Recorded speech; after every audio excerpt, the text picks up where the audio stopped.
Off-Road presents the ABSA Off-Road Championship third leg, the 2006 Toyota 1000 Desert Race.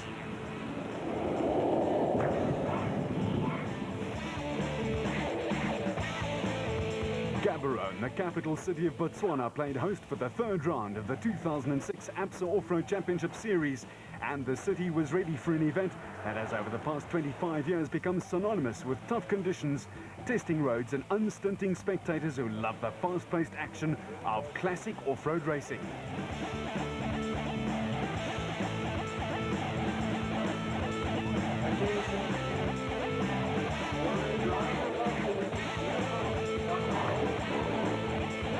The start area at Game City west of the capital was packed to the brim as competitors and teams did those vital last-minute settings, tuning and changes that would be needed for a mammoth 1,000 kilometers of slog through the sub-Saharan bush. And in 06, there was more of it than ever before. Bush, that is. A massive amount of rain, by far the most measured in these parts for many a year, had fallen, making the route a veritable jungle out there. Even the clerk of the course, Bill Viljoen, had never seen anything quite like it out there. The difference this year compared to other years is the amount of rain they've had over the last 3-4 months. The bush is very, very thick. I've never seen it like this, not in 10 years. Paint work is going to get damaged. The route itself is probably 50-60% new. A lot of the old gripes from previous years about certain rocky sections are gone or have been removed and replaced with other ones which are just as bad. So the shocks are still there. The water levels in some of the rivers are higher than we've ever seen them. The guys are going to have to drive carefully and use a bit of thought this time. I think that's the biggest change. It's not a normal desert race where you can put your pedal down and go. They're going to have to think about it. And that has always been the key to the Toyota Desert Race: thought processes. It's a race that has to be tackled with circumspection. It's a fine balance between all-out speed and caution when it's necessary. The prologue time trial to sort out the start order for the race proper was scheduled for a testing 52 kilometers, and an air of expectancy dominated proceedings before the off. Navigators were taking their race notes pretty seriously. One little slip out there and you're lost. And in the Botswana bush, that's one television program you don't exactly want to star in. This event is actually, now that is annual, is very popular in Botswana. It triggers quite a lot of domestic tourism in Botswana. People come from all over the country to travel to watch the race. They've already divided themselves amongst teams. They know which team exactly they are going to they are going to support. Our hotels, our restaurants, our liquor outlets, they've made quite a lot of business, and there's a party in Gaborone normally when this race is there. There's also quite a lot of selling of goods by hawkers along the route, so it generates quite a lot of income during one weekend. And our calculations are going at about 1.8 million pula every weekend. They come, expecting that that is going to increase because there are many more people coming. So it triggers quite a lot of domestic tourism. It brings quite a lot of foreign revenue, which is actually what we need in Botswana. And tourism is about anyway foreign exchange revenues to boost it. Regional tourism is growing because there's a lot of South African vehicles crossing over and South African spectators crossing over. And as the sports and tourism, they are there to actually forge peace between nations and between people. And really we enjoy it quite a lot in Botswana. It is quite a big sports tourism event we have ever had in Botswana. In the host camp, driver Mark Ronier felt that they'd had a solid start to the season. I think in essence they weren't bad. I mean, we had a no finish in the first one, but the second one we were having a good run. Unfortunately the bakkie is very, very new, so we've had a little bit of teething problems, but I think we've done a fair amount of work on the bakkie again, and I think the Hilux we'll get a good shot at the prologue today, so it will give us a better feeling of where we actually, you know, in the championship chase. So we'll have to wait and see. The desert race is always a highlight in my racing. I always look forward to it. Although it's been such a long event, I enjoy the event.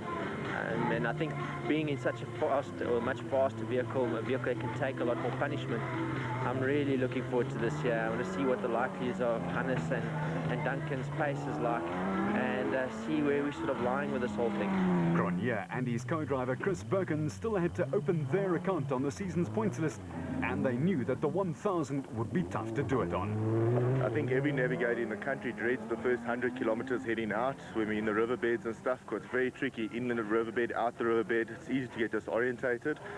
And yeah, the marking normally is quite good, but unfortunately some of the guys ride over the markers on bushes. We've had instances where the cattle eat the markers. So it really is difficult. Once you're out into the more open desert type terrain, then it's not so bad. It's more forks and things like that. But yeah, all of us, the first 100 k's out and 100 k's in is a nightmare. I think we're all a bit nervous about it and dreading it, especially this year being a bit of a new route. As for the Ford lads, they were in a good position atop the points log after a fine start.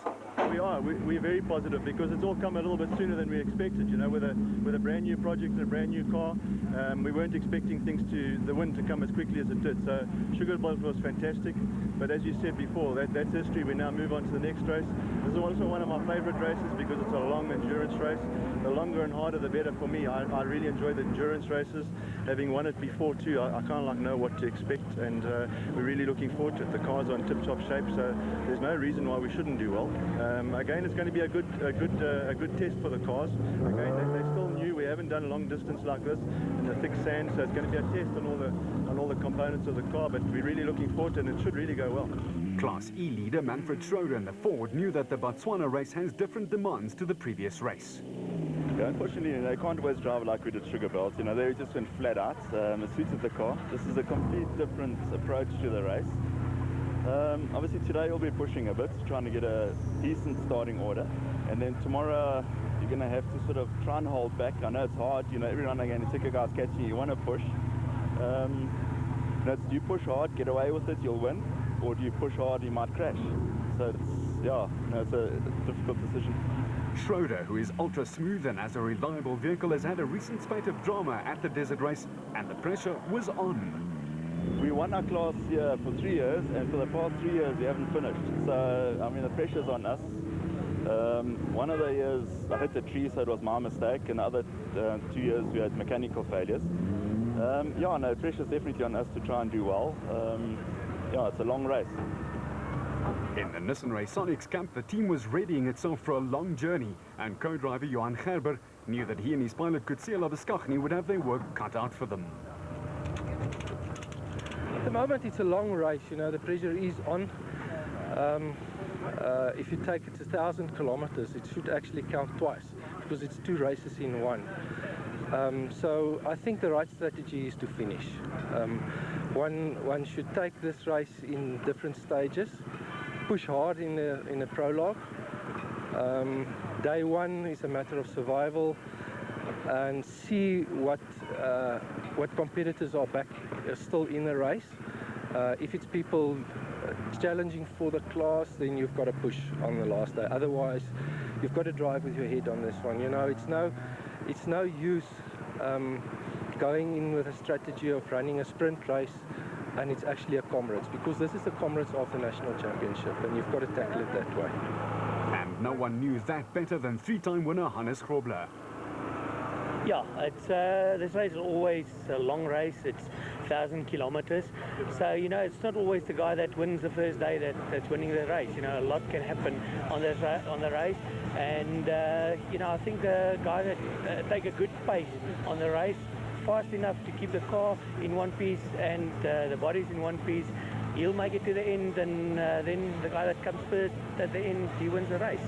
After the first 2 rounds of the championship battle in the Western Cape and KwaZulu-Natal, it was Grobler and his co-Francois Jordan tied at the top with Woolridge and his left-hand man Kenny Scholthammer with the win apiece.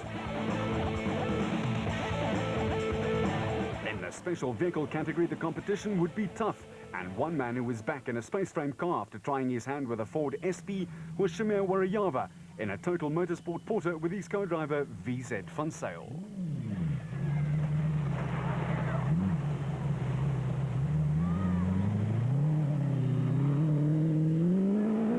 Well, I think this car here behind us is it's much more narrow than the other cars. It has a suspension travel. It's the latest technology. you know, on a straight and a roughs and a tights, I think this thing should be to do good, and the four-wheel drive vehicles will definitely beat us in a really, really tight stuff. But when it comes to the rough, and then I think this thing will outshine the four-wheel drives. In the Motorride camp, boasting 2 national champions, there was a healthy dose of respect for the distance and the terrain of the Toyota Desert 1000. No, I think the Desert Race is always 2 races in one, and it's something that you tackle day by day, basically, and that's the way I've always done it, whether I'm on the motorcycle, whether last year on the pickup, and now, I mean, look, sure, it's a different game now. I'm in the Sandmaster, and what to expect. It's only what we'll get out there, and yeah, I think the last day, Sunday coming home, is the day when you really push, save the car to the overnight, and I think that's most guys' strategy, to try and stay with the leaders at the overnight stop on Saturday night, and then Sunday is the real race home.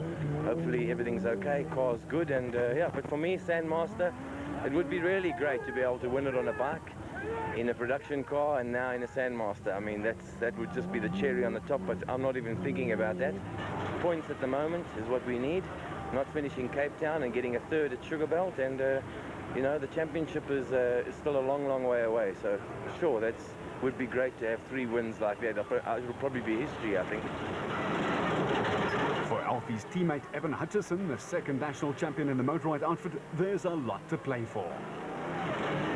Sugarbelt was an unexpected victory for us. We didn't think that the big heavy cars would have been that easy to maneuver around the sugarcane fields, but yeah, we won that. We're very happy with that win. But that's history. We've now moved on to the Desert Race. This is a huge race. It's 1,000 kilometers. It's not your average event. You know, we've got to remember that it's 1,000 kilometers, 3 days of racing. So it's going to take a lot of intelligence and a lot of clever decisions that need to be made to be able to get to the last day, to be able to race anybody at the end of the day. So yeah, Motorride's put together a good team. We've put a huge amount of preparation into all the cars. I'm expecting a victory from one of the Motorride cars.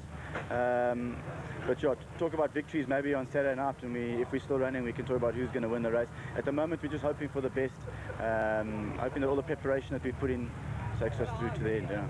For the defending special vehicle champions Terence Marsh and Mike Whitehouse, consistency has been their middle name, and they finishes in the first 2 events of 06. Yeah, Sugarbelt, we had a lot of difficulty. We had brake fade throughout the event, and whether it be as dangerous as it is, the margin of error is really small there. You can go off the road and go down the side of mountains. So with the experience of brake fade, we really had to tap off, and one of those unfortunate events where you've got to consolidate and really just bring the car home.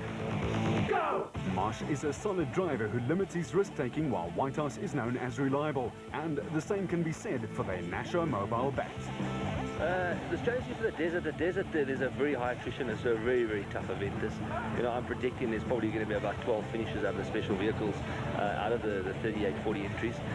So really is really just to get through day 1. And then from day 2 you can kind of have a look at where the placings are, you know. So the strategy will change, but it really is one of survival in the desert. And that's why the National Mobile pair find themselves atop of the leaderboard with a 5-point margin over Brandon Harkis, who won the first event of 06 in his solo effort. Hutchison and Achim Bergman are tied for 2nd after their win in KZN. At the top 10 draw for starting positions in the prologue, 02, 03 and 04 winner Nissan's Hannes Grobler and co-driver Francois Jordan drew a number they like, while the Ford lads would get the 4th bite at the cherry. And so the top 10 got to know whether they would follow in the dust or get a fairly soft surface to fly over. In a tough and testing 52k time trial, a great place to get the cars set up just right for 2 long days with more than 900 kilometers worth of travails waiting.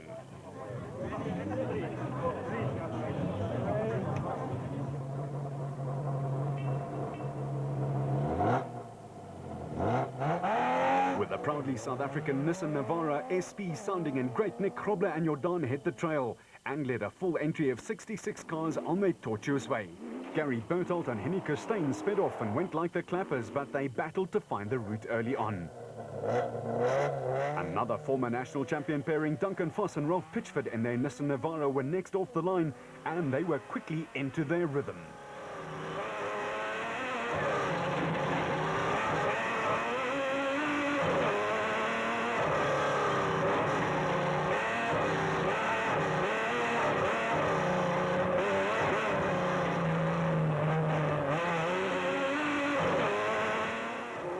But the man who got away most impressively was the Ford SP Ranger pairing of Woolridge and Scholthammer. The 2000 and 2001 winners were off and away at pace. As for Variawa, he had overheating problems from the word go in the total porter, and it would be a long day for him and VZ van Sail.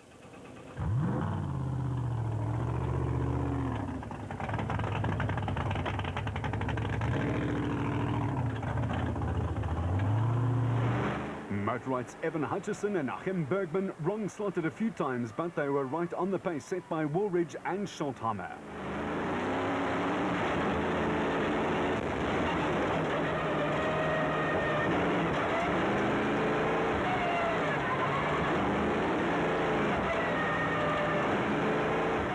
The rain may have made the African bush grow at a rate of knots, but in the past few weeks it had been dry, very dry, and the route was extremely dusty.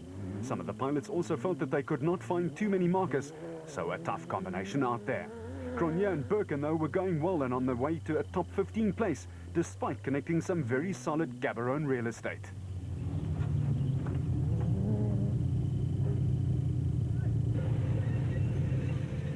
Spare a thought for a lone crusader, Brandon Harkis, who won the Western Cape opening leg overall. But here in Botswana, he was battling to find the right route, and he wasn't the only one.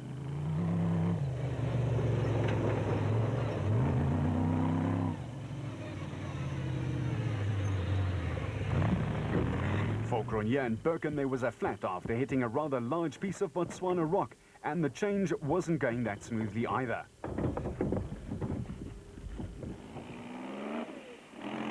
Robert and Gareth Walker and the Super Pave Chenoweth had it going very nicely and were edging into the top 5 with a super quick clocking. While Clint Gibson and Michael Brown in their absolute underwriting manager's bat had an oil leak which cost them some time.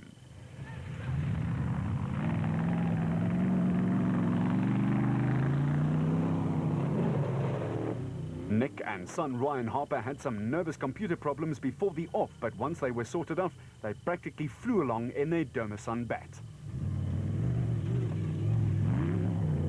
Godwana Steel and Construction's Colin Matthews and Jannie Erasmussen, their bat powered by an Audi engine, piled on the pressure on the big-name teams and stole a top 10 showing.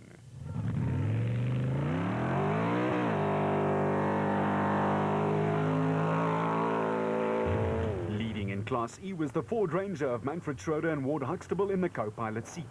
They were slightly more than 4 minutes off the pace set by their teammates Woolridge and Scholthammer. John Moore and Ashley Thorne pressured them early on, though.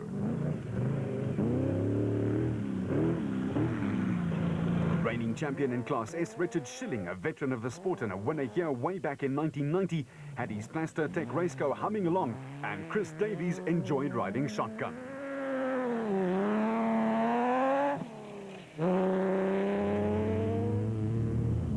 Further back, the slower traffic had a lot of dust to contend with, and the surface had also been churned up pretty badly.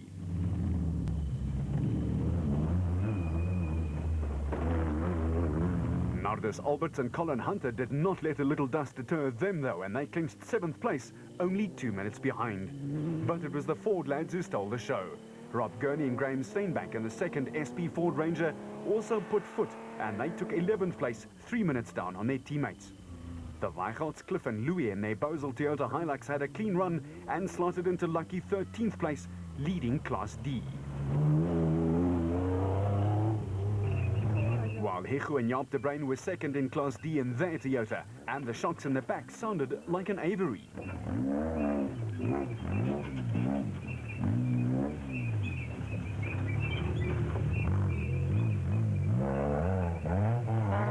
The surprise of the day was the non-performance of Hannes Schroebler and Francois Jordan.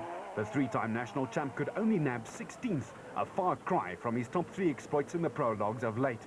As for Mark Corbett and John Moore, they had to settle for 18th.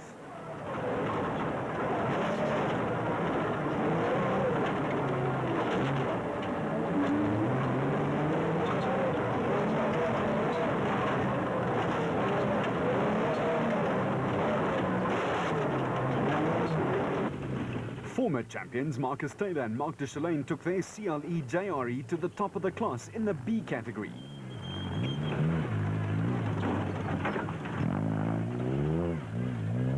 While George and Sharon Parkhuizen piloted their Toyota Hilux to a 48-minute clocking, good enough for 26th and 3rd in Class E.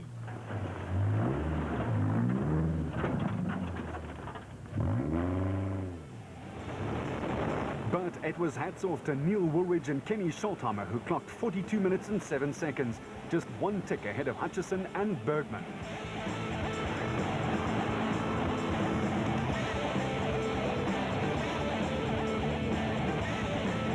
So a prologue victory for the big Ford Ranger, with 3 special vehicles taking the next places, and the Nissan Navara of Foss and Pitchford taking 5th, 75 seconds back. The Toyota Desert 1000 continues.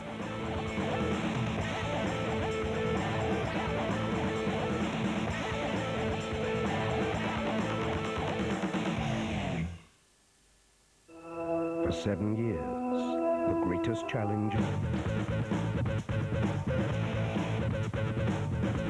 So after a flying 52k time trial, the Ford boys were leading the Toyota Desert 1000.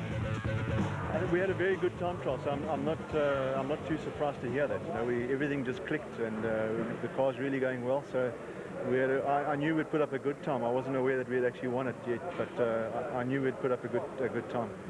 So it was a big surprise. yeah, I suppose it was. Yeah, but the car went very well. The markings is difficult to find. The routes, there's lots of bush. They put us through some heavy rocks, which was really more like an obstacle course than an off-road race. So I hope we don't go there again tomorrow. But yeah, it was fun. No problems. The car went well, and looking forward to tomorrow. Hutchison and Bergman's motorized bat was doing some low flying, and it was a solid flight. They were just 1 second slower than the Ford, and the SA champion did what he said he'd do: drive intelligently. It was quite tricky. We wrong started a couple of times, but we never went too far in the wrong direction, so we got back on track quite quickly. There were some nice long fast straights. We managed to stretch the legs of the car. It's got a nice top end, so I think that's what helped us with our prologue time. But it was a very uneventful time trial for us, no major moments. It was just a nice, good, well-calculated time trial, which is exactly what we wanted to do. Another national champion, Duncan Foss, in the leading Nissan, felt that they'd probably left a little out there. It was a very tricky route schedule. So it took us, I think we probably lost a little bit of time trying to find our way through the thick bush. It was very, very tricky and very thick, the terrain we were driving through. So maybe we were a little bit too cautious, and then one or two guys ahead of us got lost, and we got stuck in their dust. So all in all, not a great time trial, but you know, we're their second production car on the road, so we're in with a shout. Leading Class E car Manfred Schroeder had to hold onto the old red mist, but just managed to do so. I got lost a couple of times. You know, there's so many little roads all over the place. Now the marking isn't quite as good as it normally is. Yeah, it was a very nice route, except for a little rocky section. But yeah, no, we had a good clean prologue. Had to curb the urge to race. You know, it's a long race. We can't go flat out. And yeah, tomorrow is a long day, and that's where the race is either won or lost. For Thomas Rundle and navigator Brian Roberts in their Baden Tyre Services Nissan Hardbody, it was a solid 55-minute clocking. A good start. Yeah, well, Nissan built us a new bike at the end of last year, and this is our first event with it. You know, we took it pretty easy in the prologue, just trying to, you know, get the feel again. And yeah, we're pretty happy. We haven't found any problems. We know we went quick, but yeah, it's a long race, so we'll see what happens in the next couple of days. Day 2 of the 26th Toyota Desert Race dawned with some crews having had a restful night, while others had very little sleep due to oil leaks, overheating and broken parts that had to be fixed in time for the mammoth 460 kilometers in a circular route back to Molopololo. On day 2, they would do the same route in reverse, but that was the next day's worries. First, you had to get through day 2.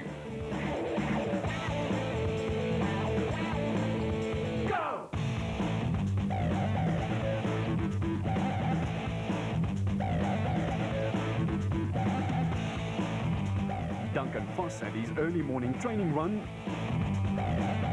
while safety was paramount. For others, just not getting lost was paramount. Yeah, we didn't really have much problems with the car. We only seemed to get lost for about a minute or two, but then we started pushing quite hard to try and cover up, so we had a good, fairly good time trial.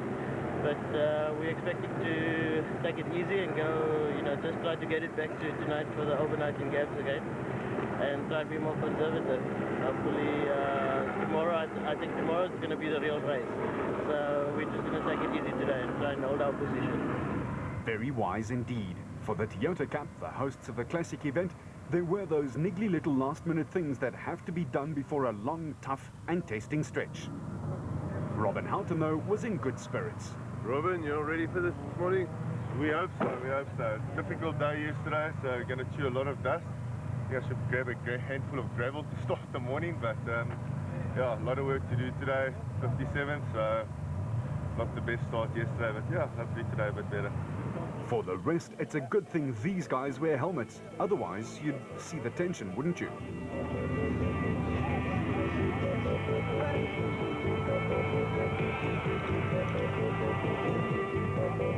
Go! And finally, just after a fine dawn, the big Ford Ranger SP hit the road. Ahead, 460 energy-sapping car-braking Ks through the dense Botswana bush.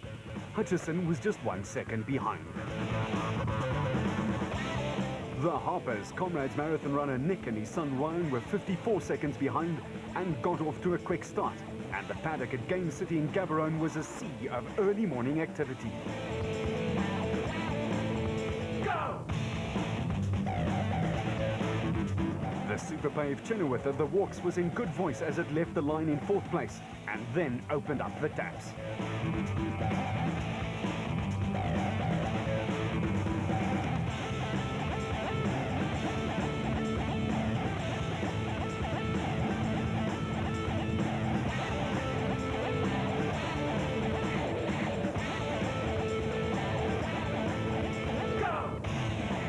While the Toyota promo men had their hands full.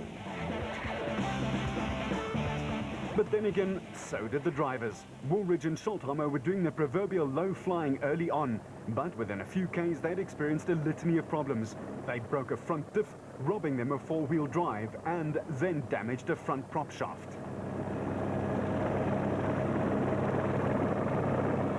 Harpers and Adomus and Bat were going strong, driving with caution and mixing the speed up well with that.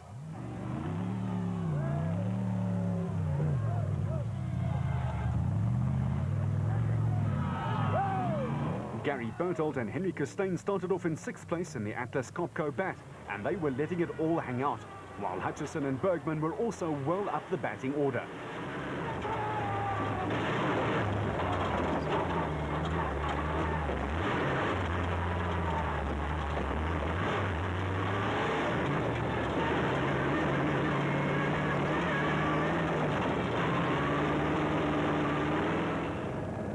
For Nissan's Navarra crew of Foss and Pitchford, their drama was just starting, and they would slowly slip down the field with clutch problems.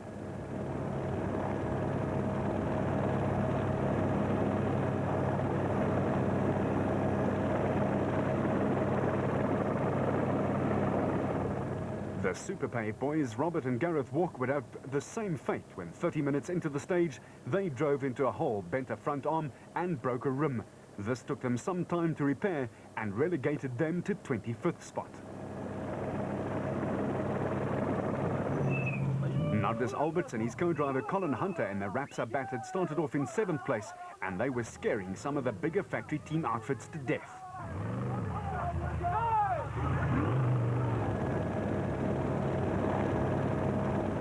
Meanwhile, the veteran Richard Schilling, a pioneer of the sport in South Africa, paired with Chris Davies in the Plastotech Raceco, was also piling on the pressure.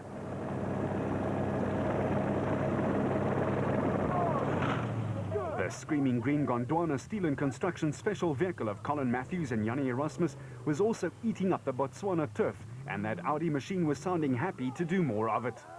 They say when the going gets tough, the tough get going. Well, Brandon Harkis fits the description perfectly. Racing solo, he was up from 10th place and going well. But one of the biggest movers of the day was Mark Tronier, who'd hauled from 14th place right into the top 10. And there was still a lot more left. In the other Ford, Gurney and Steinbach were nailing cars left, right and centre.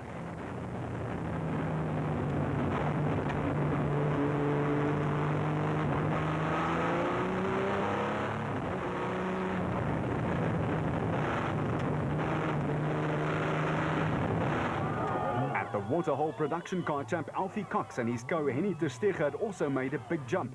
They were into the top 10 after starting 12th. And ditto for the Weichels, who were rattling through the Botswana bush on their desert bash.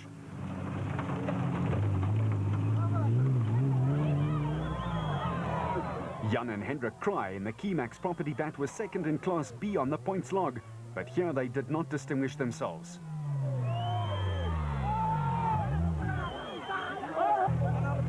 And Kobus van Tonder had to come to their rescue.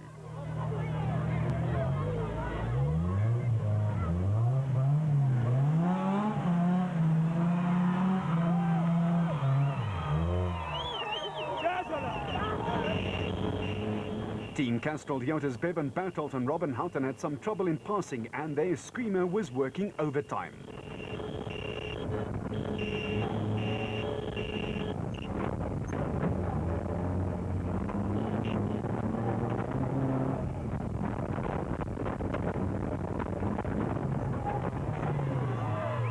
David White and his truggy also misjudged the speed into the waterhole and promptly got stuck. After surveying the damage, Peter Ruthven and Deval Boshoff plowed through in spectacular fashion though.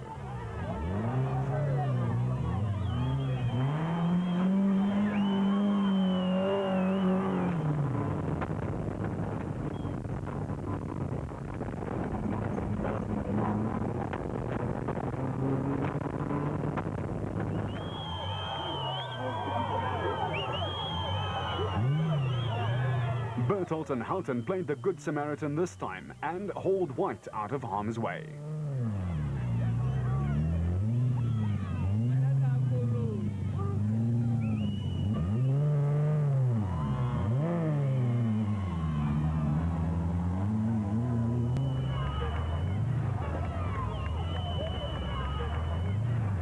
The occasional water splash notwithstanding, the route was proving to be unpredictable, uncompromising, and very dusty to boot.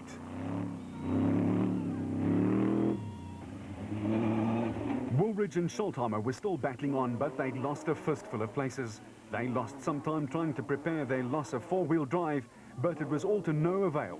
The prologue winners would slump to 43rd place. On the other end of that scale, Grobler and Jordan were jetting up the order. They were 16th after the time trial after being off the pace, but on day 2, they were setting it, even if they got lost in the process.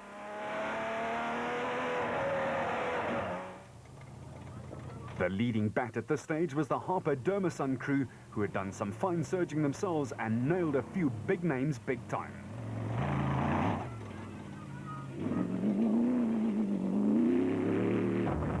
While Gurney and Steinbank were flying the forward flag high. They were up from 11th to 8th place and still climbing, thank you very much.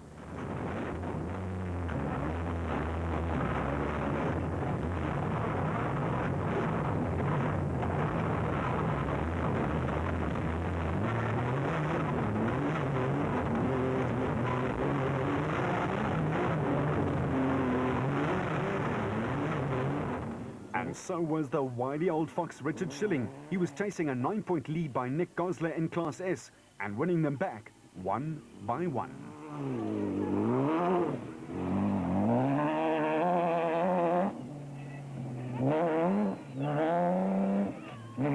Naim Musaji had Raoun Badiana in the car for company, and they were also doing a fine job of holding station. They had a flat after 130 Ks but repaired it fairly briefly. Still, the jury was out. Did the route suit the special cars or the production cars? Only the final results after around 1,000 Ks would tell the story. The Bosel Toyota Hilux of Cliff and Louis Weichelt was impressive as it went from 13th place in the 52K prologue to 11th, and they were looking solid, while Hicho and Jaap de Bruin had a similar move in their Castrol Toyota. Starting from the 15th place, they were edging up the order. Mark Corbett, running in Class D, and his nav Joan Moore and the Century Property Development's Nissan Hardbody, had just one idea in mind: keep it on the road and go as fast as it takes to do that. As for Schroeder and Huxtable, they wrong-slotted a few times, but try as they might, they could not pass Corbett ahead of them.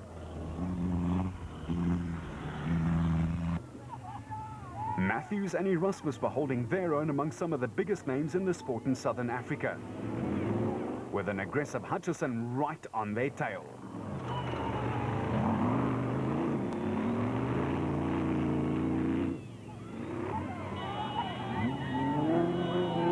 With Screamer going, Cronje and Birkin flashed past, taking no prisoners.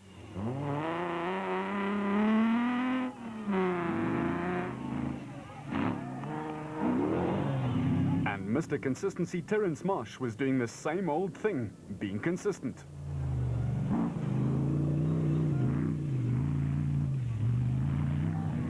Arnold Du Plessis and John Knox in the BB Auto Nissan started 28th in Gabs, but they'd hauled some serious car and were up to 24th place and 6th in class, with Visser and Badenhorst in the Tyco Toyota following their dust. At the designated service point, it was Gary Bertolt and Henry Costain who got there first, on their way to clocking the fastest time of the day. And the Atlas Copco boys went to work. For Gary, it was a tough day at the office. I tell you what, it's a very, very tough event. It's exceptionally tight, a lot of thick sand. I think there's going to be it's a high attrition rate. It's a very tough event, I must say. The Atlas Copco bats holding out fantastically. My navigator's doing a wonderful job. So we're on the right track. And so were Hannes Grobler and Francois Jordan. Starting 16th, they did some serious catching and finished second fastest on the stretch. The proudly South African Nissan Navara was once again proving its workhorse-like dedication to the task, and while the bat left, Grobler contemplated. It was very, very dusty for us this morning when we started 16th, but we took it really reasonably slow in the dust and also in the rough stuff, you know, and I think most of the guys had punctures in the rough stuff, in the rocks and with the tree stumps, and we didn't have to stop once, and we came close, you know. I think we're lying second overall at the moment and heading the production class. And he was thinking correctly, and judging by the damage to this Harper tyre, the terrain was exacting its revenge.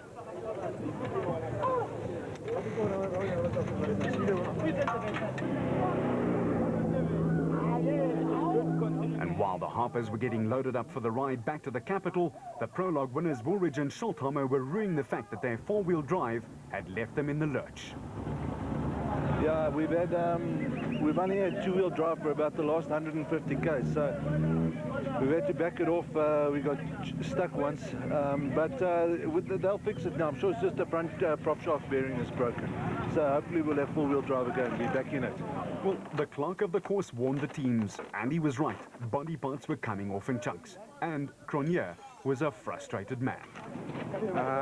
We were struggling a bit with the back markers catching up to them. They don't move over.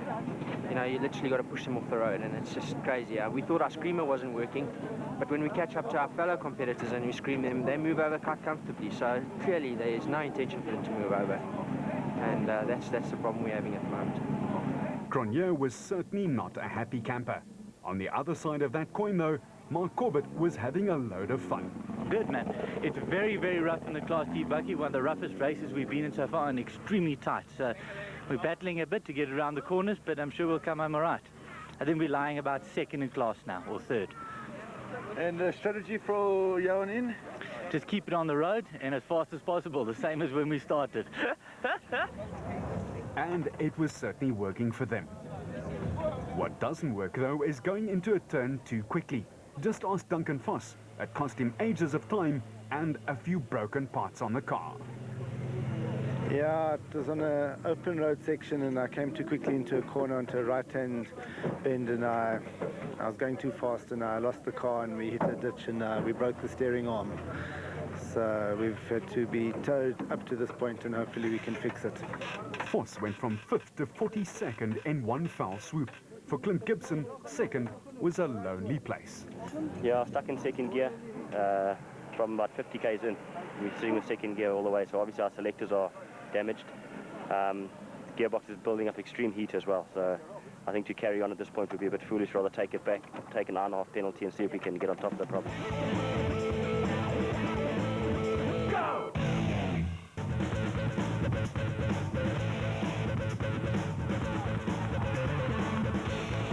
On the way back from DSP and with the smell of the finish in their nostrils, Grobler and Jordan wrong slotted again. An easy thing to do in the dense African bush. luckily, the local population helped out.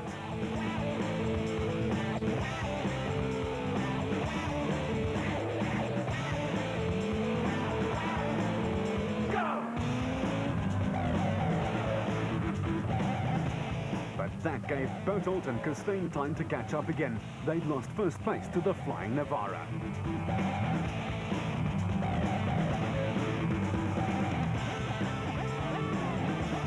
Meanwhile, Cox and Ter Steege had made a big surge up the leaderboard. They were up from 12th to 4th, and they were eating up the ground, and also made the patented Grobler mistake.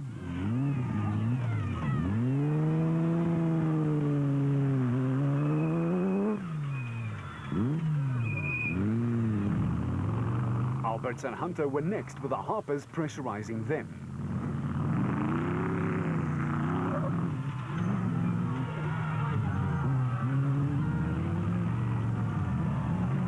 With the Castle Toyota looking a little disguised, Cronje and Birken next appeared. Their haul was rich as well. Up from 14th place they were.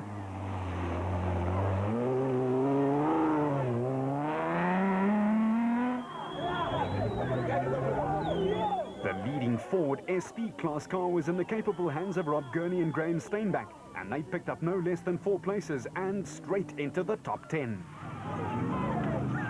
Harkus, despite having to navigate himself, was 2 places to the better, but also misjudged the road crossing.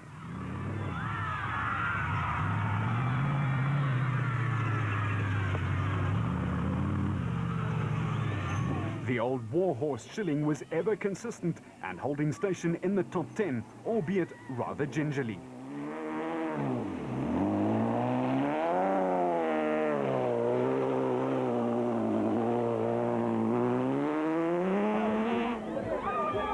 And the Sideways Waltz was performed by Mark Corbett with Sean Moore conducting.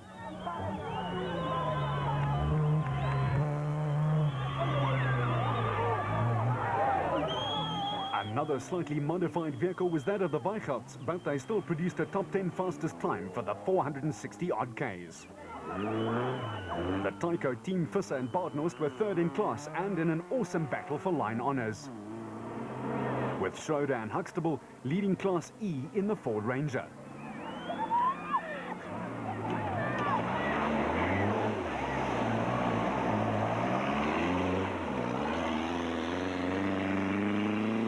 Another victim of the by now infamous road crossing was Hichu and Jaap de Bruin, but luckily for them, very little damage to the clock there.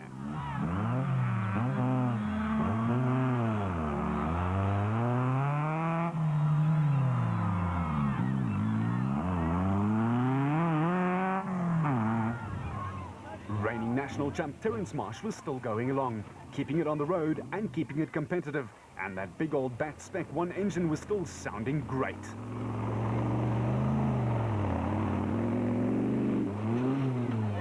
Taylor and Deschelaine had consolidated after picking up 3 places, up from 19th, but leading Class B by 6 minutes, despite the stutter here.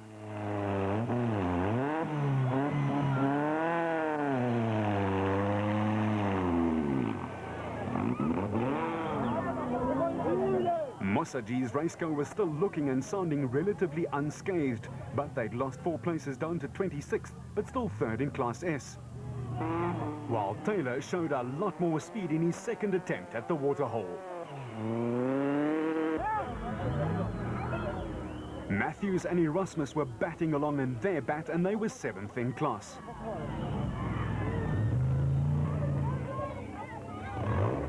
With the Barkhuizens well and truly stuck, Jannie Visser and Joks Leroux sped by, making sure that the Toyota had a rescuer. While the most spectacular water exit award went to Karl-Heinz Silwald in his Zarko. And eventually, the Barkhuizens did make it to safety.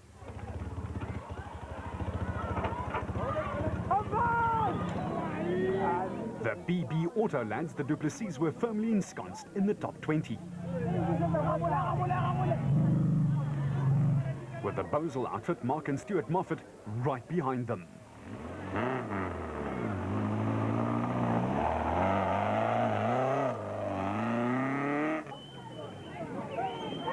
Archie Rutherford and Craig Doubtfire were 19th in the second of the Nashua mobile cars.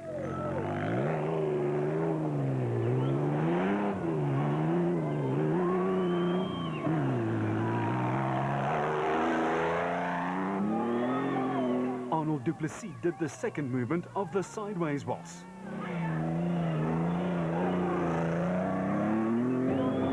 While Super Pave's Robert Walk wasn't far behind.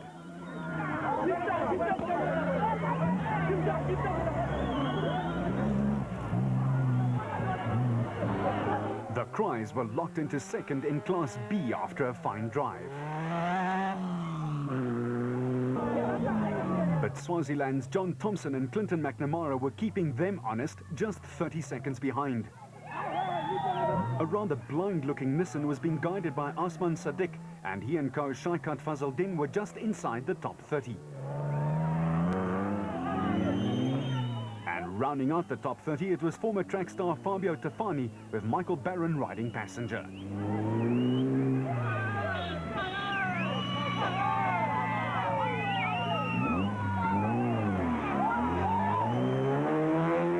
Bevan Berthold's nightmare continued. They were plagued by brake problems and could just not get going. They were fourth in the SP class, but a long way behind. And you know it's tough out there when you see Hannes Grobler reversing often. Still, the three-time winner here was back where he belonged, in the lead and enjoying a winning margin of almost 9 minutes.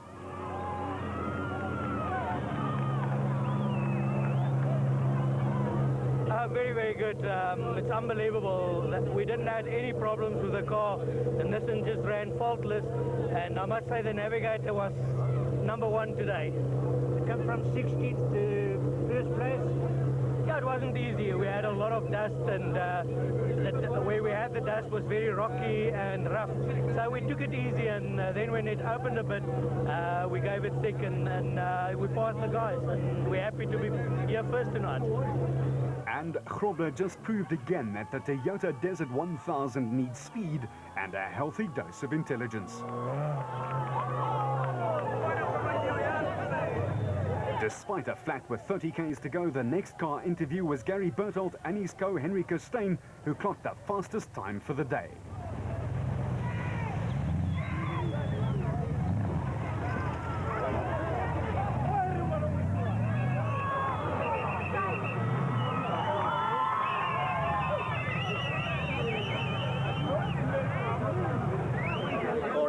To be first here with the specials is excellent for us, and we're very excited. The route is very tight, and there's some places that you battle to get to. But we had a flat wheel as well there at the end, 30 kilometers, but we fixed it quickly. And we're here, and we're really looking forward to tomorrow. And, but excellent day for us. Everything went 100% right. The Harpers also suffered a puncture, as did most of the field, but their consistency in the last 18 months has been astounding, and they were second in class and third overall.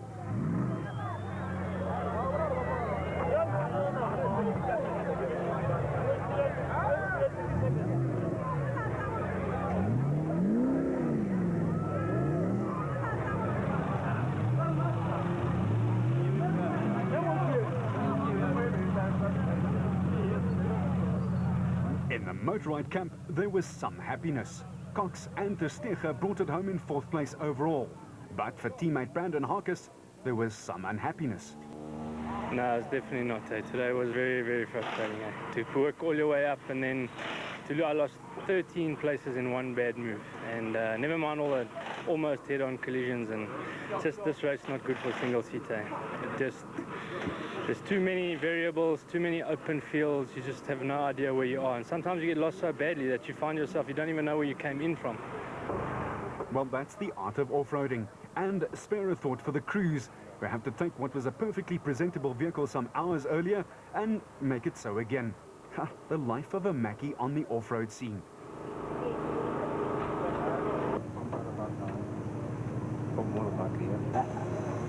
Toyota's Mark Cronje, despite the damage, enjoyed his car.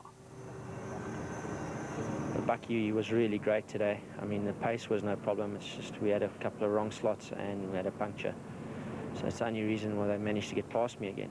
and then it was just the fight all over again. So the pace is no problem. It's really just to keep it neat and tidy and try and get past the guys that, you know, that are on the road at the moment. That's my plan. A tired-looking Cronje showing the strains of a long day in a seat in the office. While the cleaners and the mechanics went about their business, Naldus Alberts and the final day would be all about energy and approach. Okay, now as far as tomorrow, I will treat tomorrow as just a normal 500-kilometer race, a one-day race, seeing that half of it's already gone. And lying fourth currently, I would like to think that we could end up in a podium position after the 500 kilometers tomorrow. The Waltz King Mark Corbett in the Century Properties Nissan Hardbody could not praise his navigator Jean Moore enough. Yeah, it was extremely rough for us. Thank God the navigator did well, and we managed to pass quite a few people on our first and D on the way back, but it was a real bone shaker this afternoon. The Nissan held up, but we've really been shaken to bits inside that car. The overall standings after the first 500 k's of racing. Krobler and Jordan back in familiar territory and looking for win number 2 of 06. A big time gap for them, but then there's only 10 minutes that covers the next 7 teams. Now that's what we call tight. Until the 2nd of June, when we bring you part 2, you keep it on the road, we'll keep it off-road.